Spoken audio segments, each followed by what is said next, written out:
Iowa icon. Find out which Iowa recipe is earning a spot on Andy Fale's list of Iowa greats. Tourney time. It was a thriller at the Girls State Tournament tonight. Des Moines East and West Des Moines Dowling needed overtime at Wells Fargo Arena. Find out which team is moving on. And snow day, or more like snow day and a half. Ed has the final totals from our nonstop storm and see the good and bad Iowans found in the midst of this blast of winter. The news begins now in high definition.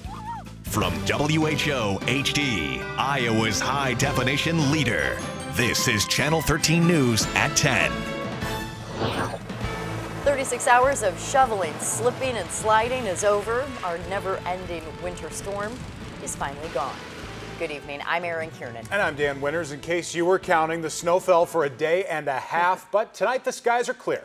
How much fell, and when is our next chance to see more? Chief Meteorologist Ed Wilson joining us now with a look back and a look ahead. There's a collective group of people in eastern Iowa going, more? It's still snowing over there. I'm going to show you the radar in a minute. We do have another chance for a storm that will give us another probably 1 to 3 inches. It's going to be the first part of next week. Let's deal with this monster amount from Lamoni. 13 inches of snow there. We also had Grundy Center at about 12 inches of snow. Some locations in between seeing a lot more. In fact, from neighborhood to neighborhood, the variance of those accumulations was up to 3 and 4 inches. So we had a ton of people calling in, like from Waukee, 10 inches.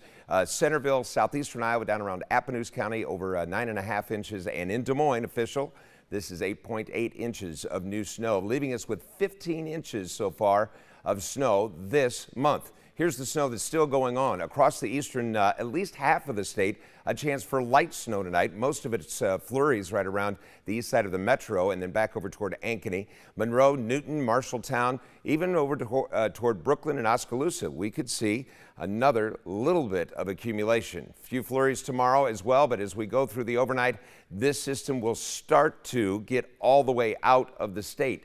Stubborn storm to say the least. And now we have some very slick roads as well. We've had some melting during the day. Earlier, most of central Iowa was under the green, which means just wet conditions, but now it's refreezing. We have ice, mixture of ice from Waterloo back down to Marshalltown, Oskaloosa. You're going to see some very slick roads tomorrow morning. Slow go. Next storm, Monday night to Tuesday. That's coming up in our extended view.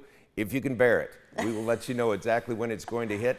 And this one's not going to be the same style of storm. And of course, this one's very unusual, so we expect that. All right, well, you've warned people now so they can cover their eyes, plug their ears if they want to. That's right. All right, thanks, Ed. This storm gave people plenty of reasons to complain and others reasons to celebrate. Crystal Kastner explains. Her story's new at 10.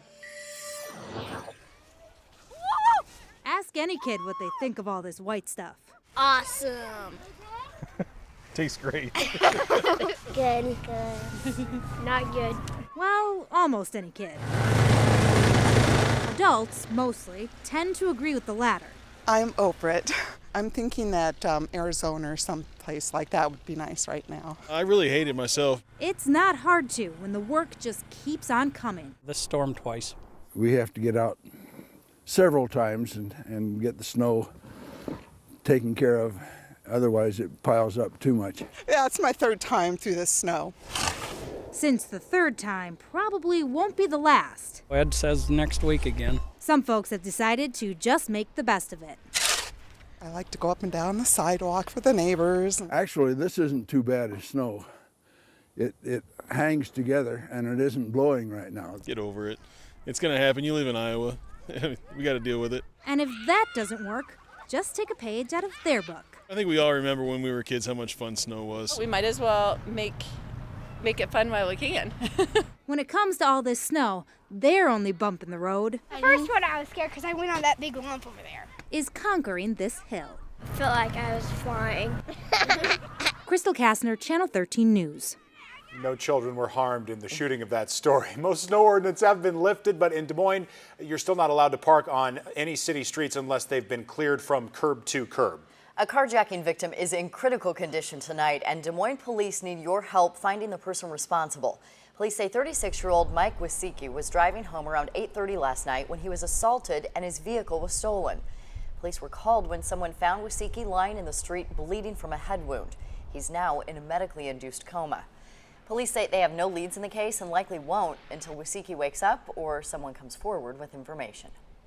Unless we get a tip or a phone call or some information from someone who may know what happened, we're going to have to kind of wait until he's available for interview.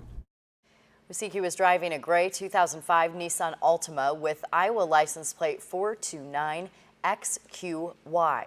If you've seen this vehicle or you know anything about the assault last night, call police. A couple say they were robbed at gunpoint in their Des Moines home last night. Terrence and Pamela Lynch say 3 people walked into their house, tied them up, threatened them with a gun, then stole prescription medications and their car.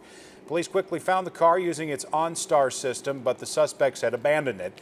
The Lynches say their house was broken into a few weeks ago, but Terrence was able to fight the burglar off.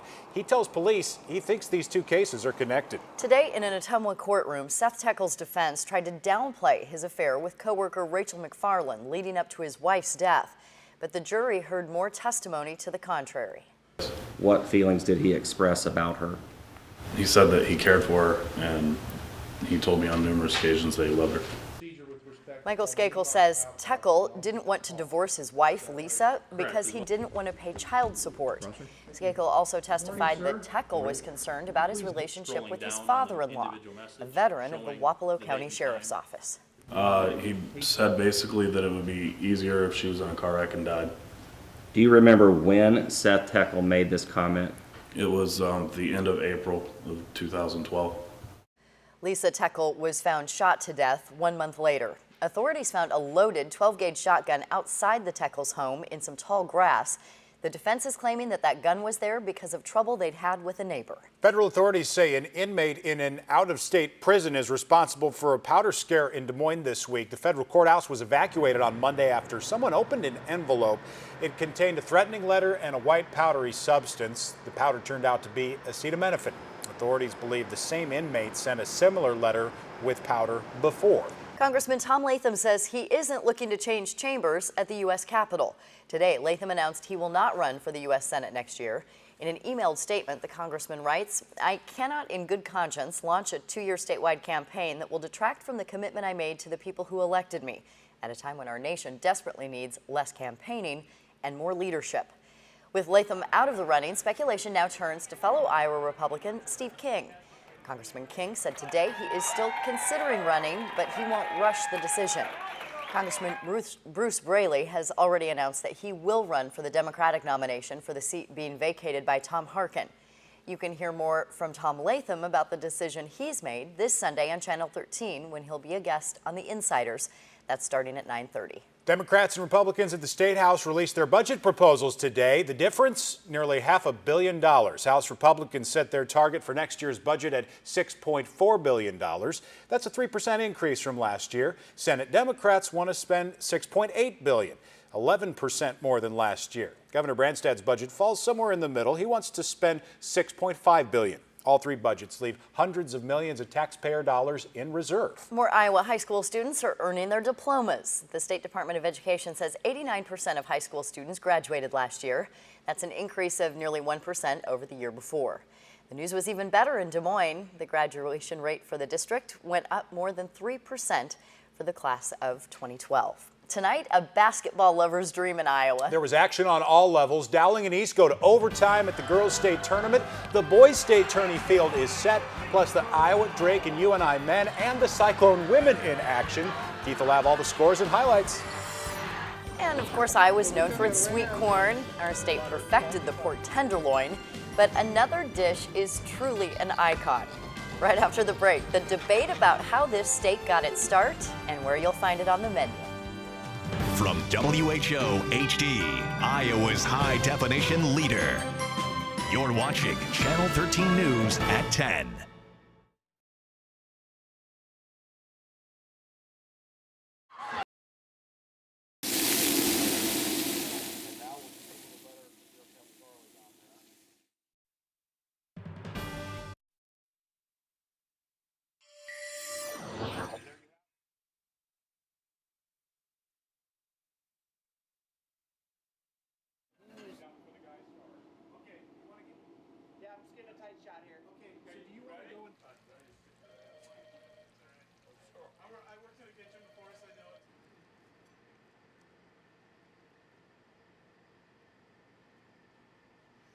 There's your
Outside of Des Moines, it is virtually unknown, but at many restaurants here, it is the star of the menu.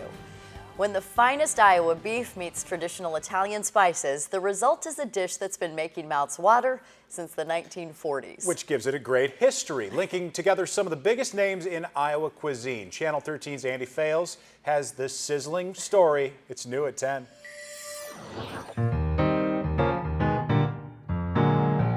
When describing this icon, here's what we can all agree on. It's called steak de Burgo, and when it enters the dining room, it steals the show. You can smell that steak de Burgo smell.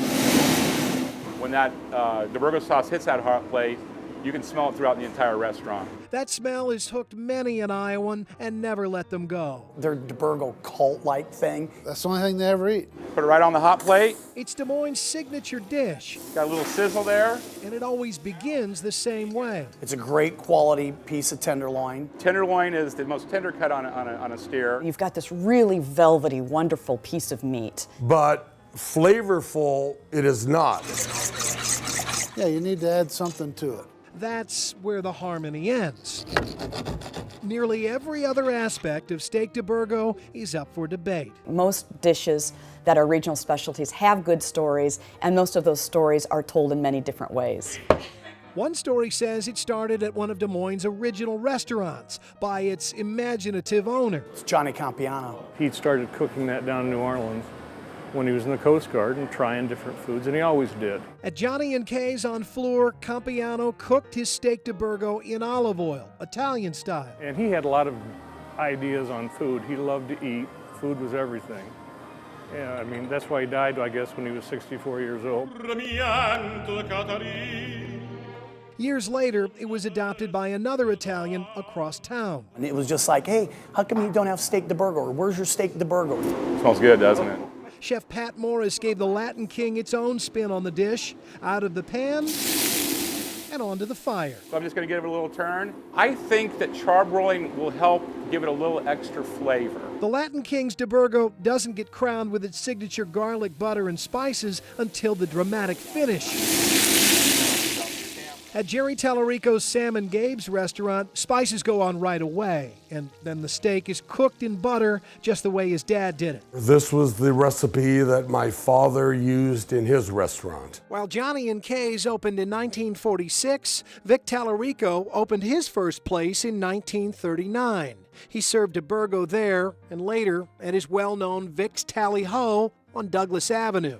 The recipe was his, says his family, though no one's sure where he got it. My father passed away when I was 19, and that is just one of the many questions I would have loved to have asked him before he passed.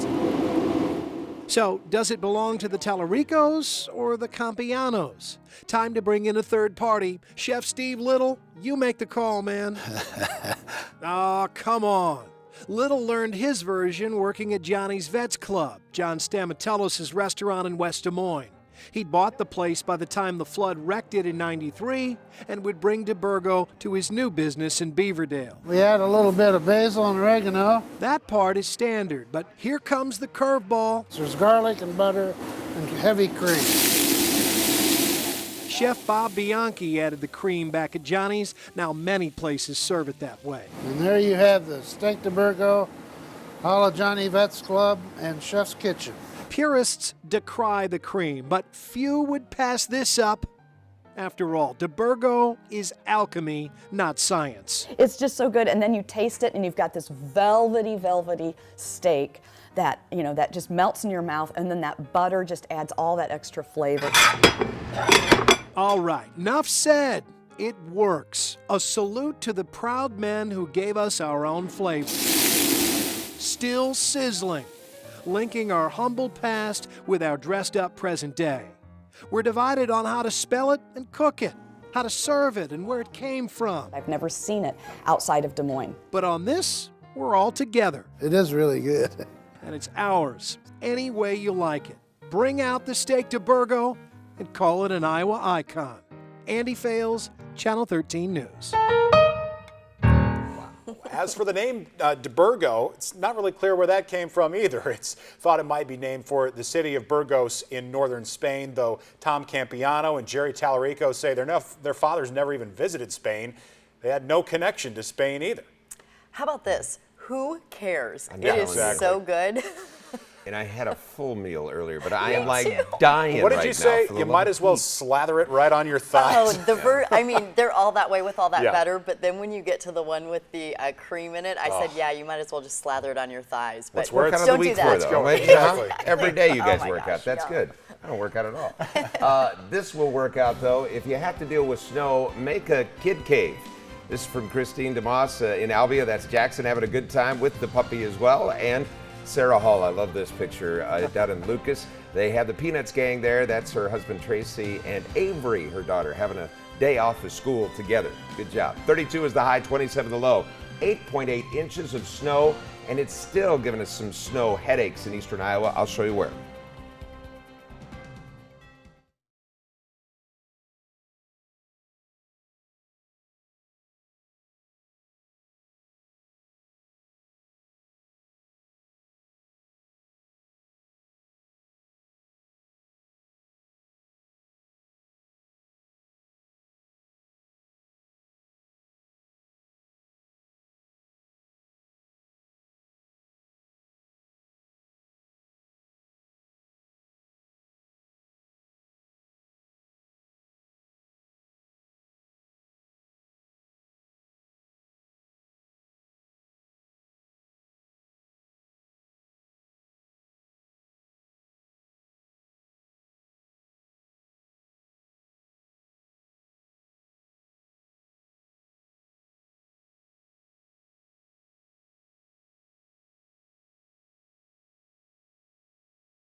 Well, welcome back. We have a storm that has been one of the most stubborn, strange, off-the-wall storms that has left us up the wall with a lot of snow, and this thing is finally moving farther out of our viewing area, but still, leave already. Get out of here. We do have light snow in eastern Iowa, and we are going to see another storm after the cold is left behind over the weekend. Here's where this big storm is churning. Look how much real estate it's taken up over the eastern United States. From Milwaukee back over to Chicago, Des Moines, we are going to continue to see this snow linger tonight into that eastern portion of the state. It is moving from north to south throughout Cedar Rapids, Des Moines, right across I-80, and there are still some very slick spots out there.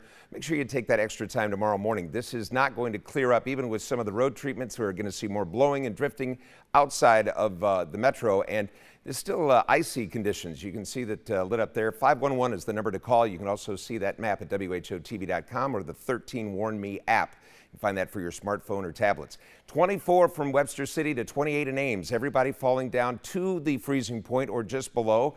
We're sitting at 32 here in Des Moines. That has not changed throughout the last 4 hours. Northwest wind at around 17 miles per hour. And our temperatures will give us some, our dew points are going to be close to the temperatures, so we will have a lot of moisture left over, and we will have some wind chills tomorrow morning.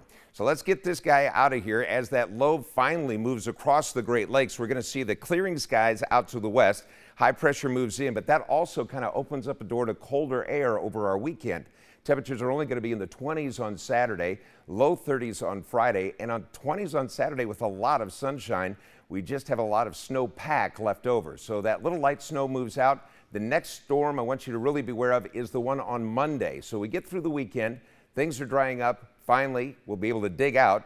And here comes the next one. This is Monday early in the morning and then throughout the afternoon into Tuesday.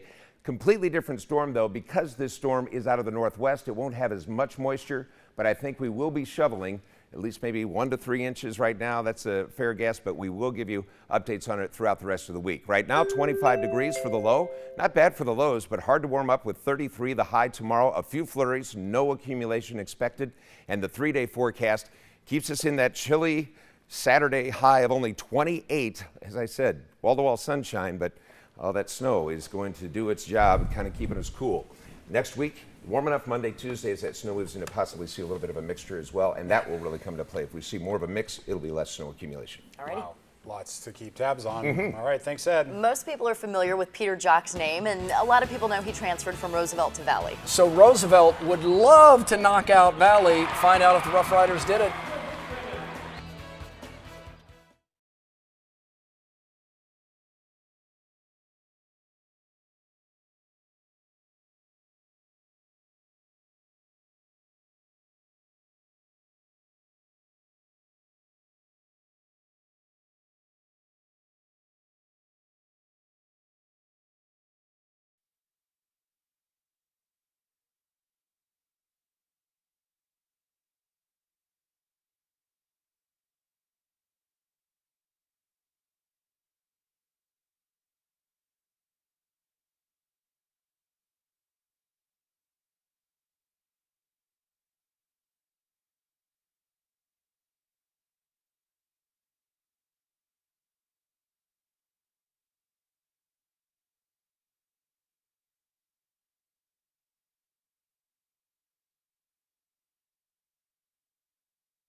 Busy day of basketball for the big school power programs of Central Iowa. Girls at state, boys trying to get there.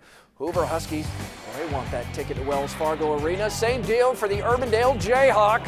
Third quarter, Jayhawks up 3. Future Cyclone receiver Alan Lazard to Nick Noah. It's off the glass and in. Udale up 5. Back come the Huskies like you knew they would. Within 2 when Gatlat Toang drains a 3 from the corner. A few plays later, same spot, Hoover's Khalid Edwards hits a triple. Now time for the Jayhawks to come back. Denny Ajic for 3. No good, but Lazard is. Jayhawks head to state 48-43. The Roosevelt Rough Riders would love to knock off Valley. Valley's Cale Trulson breaking, fouled, count the basket, Tigers up 4. More Valley. Luke Umble sets up from the corner.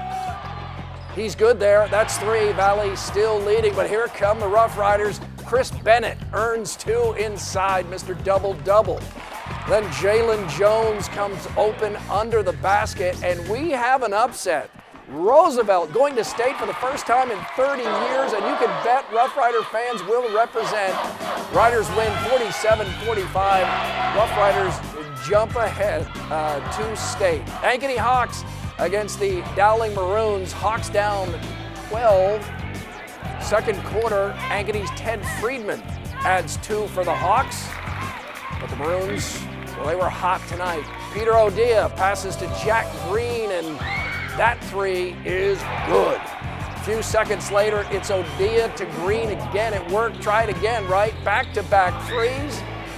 The Maroons are state-bound with an upset, 70-58. Game of the day at Girls State basketball is East versus West, city versus suburb, public versus private. We're talking the Des Moines East Scarlets against the West Des Moines Dowling Catholic Maroons.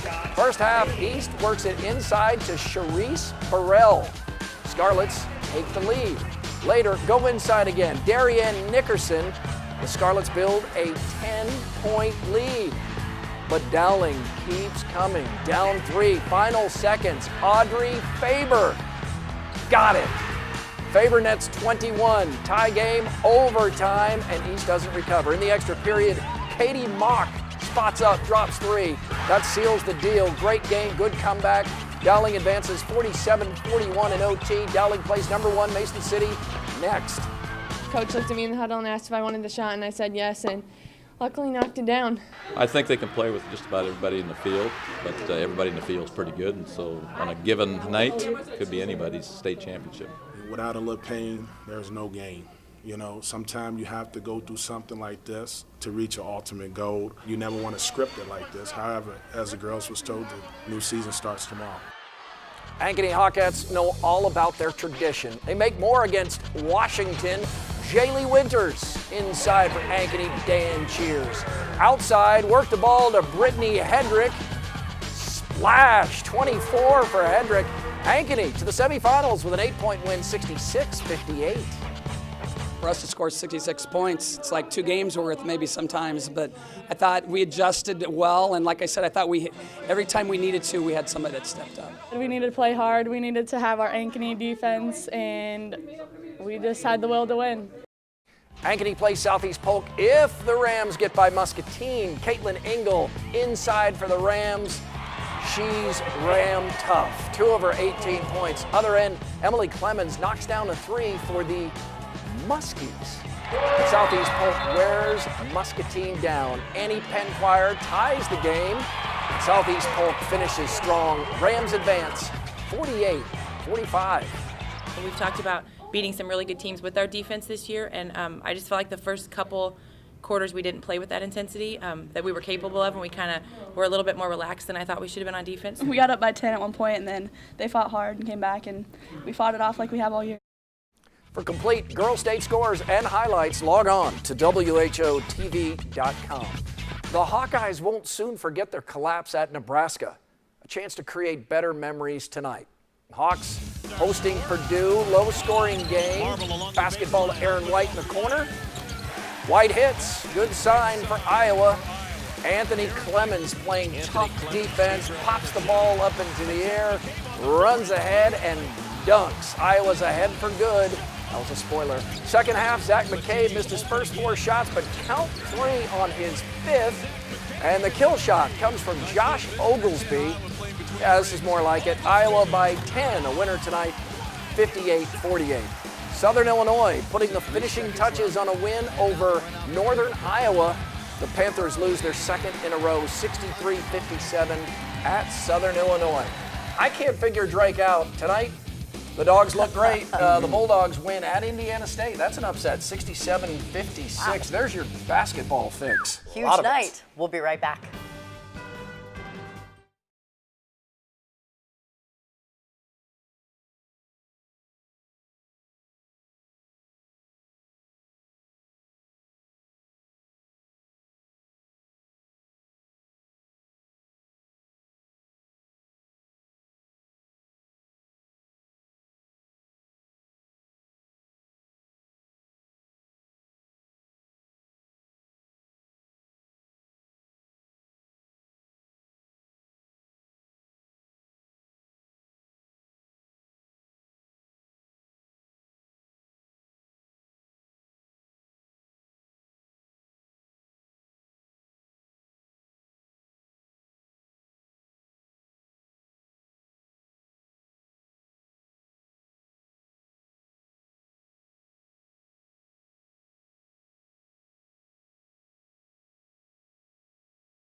We are out of time. We'll see you back here tomorrow.